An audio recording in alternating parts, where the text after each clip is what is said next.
நுவரெலியா மத்திய மாகாணத்தில் அமைந்துள்ள ஒரு மாநகரமாகும். இந்நகரம் நுவரெலியா மாவட்டத்தின் தலை நகரமுமாகும்.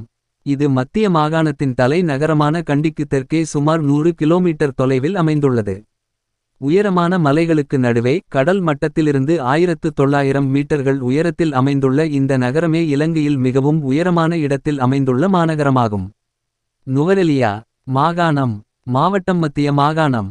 நுவரெலியா அமைவிடம் 6.966 பாகை என்பது 0.766 பாகை கடல் மட்டத்திலிருந்து உயரம் 1990 மீட்டர். கால வலயமி சி நே ஓ ச நே கூட்டல் காலை 5:30 பெயரின் தோற்றம்.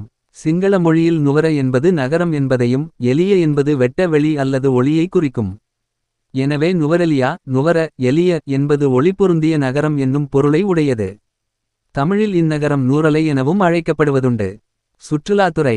பசுமையான புட்டறைகளுடன் பசுமையாக விளங்கும் இந்நகரம் பிரித்தானியர் காலத்திலிருந்தே ஒரு விடுமுறை தலமாக விளங்கி வருகிறது.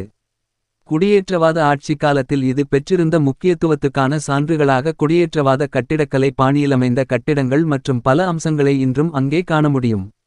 ஆங்கிலேயர்களால் இந்த பிரதேசம் குட்டி இங்கிலாந்து என அழைக்கப்பட்டதும் குறிப்பிடத்தக்கது. கவனமீர்க்கும் சில இடங்கள்.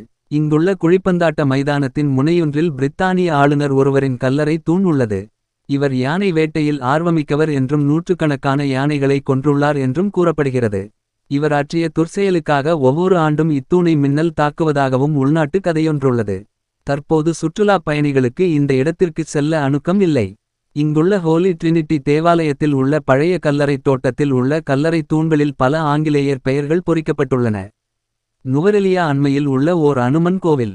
இந்து தொன்மவியலின் வரலாற்றின்படி இங்குள்ள சீதாகோவில் அனுமன் கோவில் உள்ள இடத்தில்தான் இராமாயண காவியத்தின் நாயகி சீதை இராவணனால் சிறை வைக்கப்பட்டிருந்ததாக உள்ளூர் கதைகள் உள்ளன. இந்த கோவில் உள்ள இடம் சீதா எலியா என அழைக்கப்படுகிறது.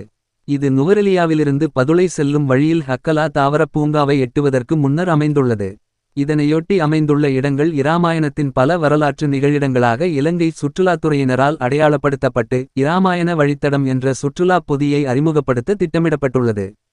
1 தைத்தழலில் இறங்கியதாக கூறப்படும் திவுரும்போலா இடத்தில் ஓர் கோவில் கட்டவும் திட்டமிடப்பட்டுள்ளது.